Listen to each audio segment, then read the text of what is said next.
Vă mulțumim pentru asta. A fost așa ne-am lipit noi cam repejor, dar asta e. Vă mulțumim încă o dată, florile sunt acolo, sunt foarte frumoase, copiii le-au sădit cu mânuța lor, le-a plăcut foarte mult acest lucru și își doresc să facă mai departe ceva pentru curtea școlii în care ei învață. Și dacă vă amintesc, când eram noi elevi, aveam niște spații verzi foarte drăguțe, mai munceam și noi, mai și oamenii de serviciu, dar acum s-au degradat. Și acest proiect și-a propus o reamenajare și o, să zic, reabilitare a grădinii existente deja în curtea școlii noastre. Grădință care a fost inițiată tot de un cadru didactic de doamna Geru, ne-a implicat pe toți diriginții, toți învățătorii, le-ați donat flori, buli, toate cele, dar se degradează cu timp. De ce am hotărât să depunem acest proiect? Mi-am notat aici niște motive. În primul rând că avem o lipsă mare de resurse materiale și financiare, deci nu avem sprijin material și financiar. Lipsesc spațiile verzi din curtea școlii. Un alt motiv ar fi indiferența autorităților locale, care ar fi putut de atâția ani de zile să facă ceva pentru școala noastră. Și ultimul, dar cel mai convingător, este faptul că proiectele sunt finanțate de Petrom, cele câștigătoare. Da? Ei, problema este că, ca să dovedim că noi ne dorim acest spațiu verde, trebuie să desfășurăm niște activități. Un fel de început al amenajării grădiniței noastre din curtea școlii.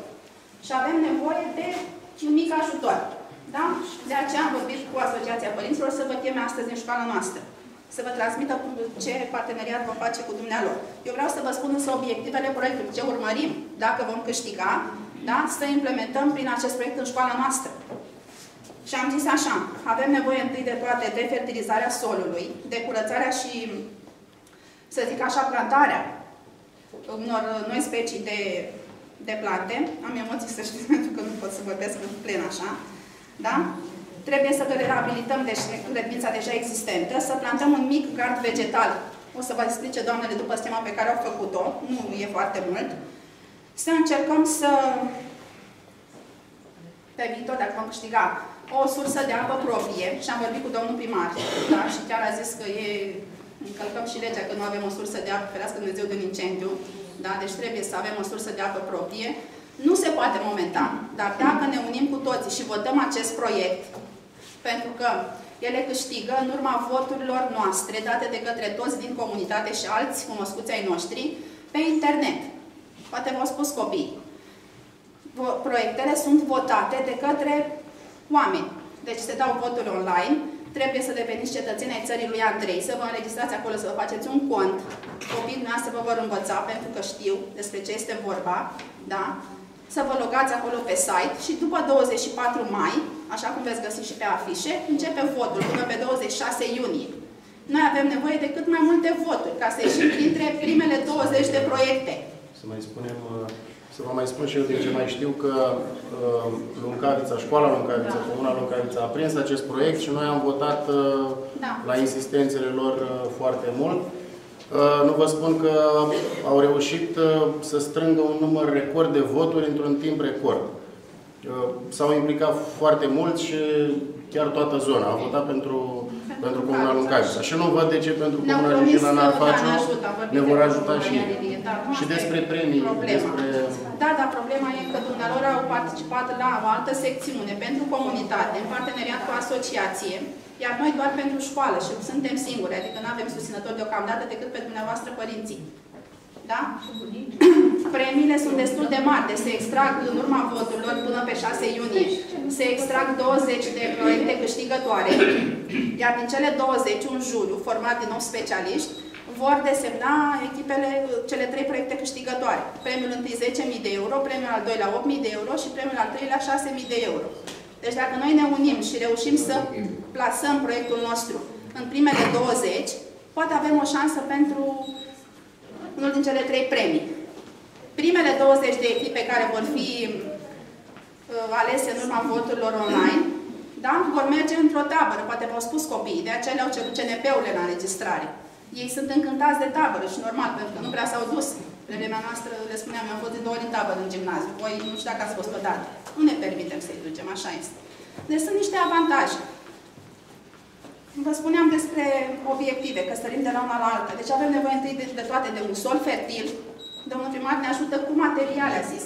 Deci să decopertăm un pic aici, de la școală, spre poarta, din stânga, da, cum stau eu așa, să ne aducă pământ fertil, să amenajăm niște mici alei, cu băncuțe, zona asta, o să le arăt după aceea, vă explic exact.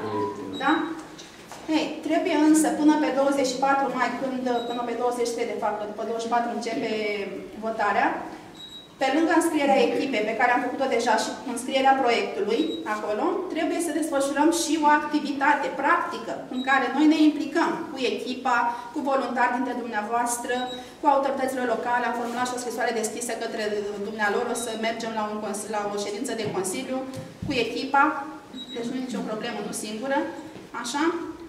Va trebui să punem mâna la muncă într-un cuvânt, puțin. Pentru că acest site, de fapt, ceea ce face Țara lui Andrei, este atragerea de voluntari. Și voluntari înseamnă să facem anumite lucruri pe gratis, fără să cerem nimic în schimb. Și cred că sunteți de acord că dacă facem acest lucru, facem pentru copiii noștri, nu pentru mine. Personal, eu nu câștig nimic. O să mă bucur și eu ca și colegii mei de acea băncuță și de parcul ăla, ca să zic, dar este nimic.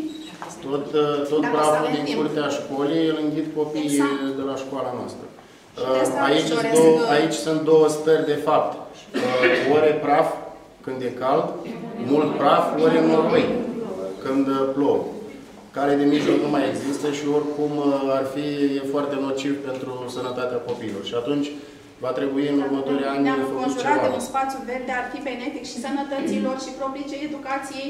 Da, ei chiar au scris că își doresc acest lucru pentru ca educația lor să fie una productivă. Nu știu cum să vă spun. Să nu vină că m-am înămbolit și uite cum sunt, în loc să intri în clasă gândească, trebuie să cureți din noroi sau să uite la pantalon, să scuture chirpină de praf sau în fine, multe chestii avem aici. Deci în asta constă proiectul. Dorim să amenajăm o mini-grădină parc, da? Dacă vom câștiga, Dumnezeu să ne ajute, dacă nu mai încercăm și altă dată, să continuăm cu restul curții, cu fața, deci cu totul. Deci proiectul vizează toată curtea școlii. Dar noi vrem să facem un mic început. Și de unde să începem decât de aici, unde deja s-a început mai de mult. Dintr-un alt proiect, dar la nivelul școlii.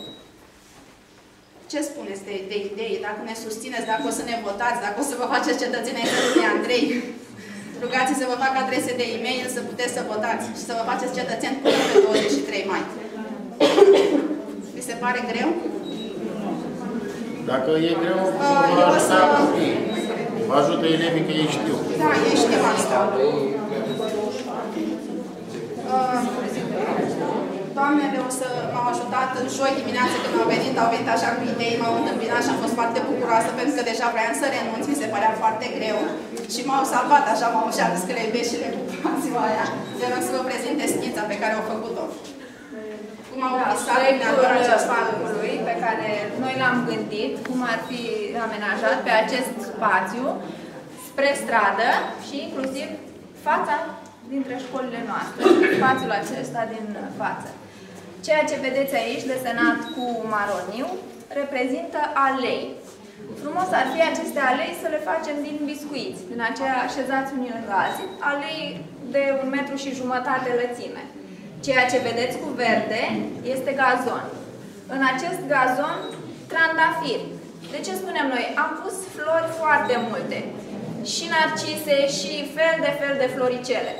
Sunt mici, delicate, înfloresc o perioadă foarte scurtă și apoi avem iarbă cât cuprinde.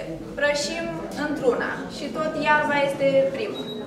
Trandafirii i-am vedea toată vara și toată primăvara de sfârșit. Înfloriți, avem deja plantați ponți, avem sălciile de acolo, băncuțe de o parte și de alta a aleii. Aici este intrarea. Intrăm din stradă către intrările acestea două din școală. Acest rond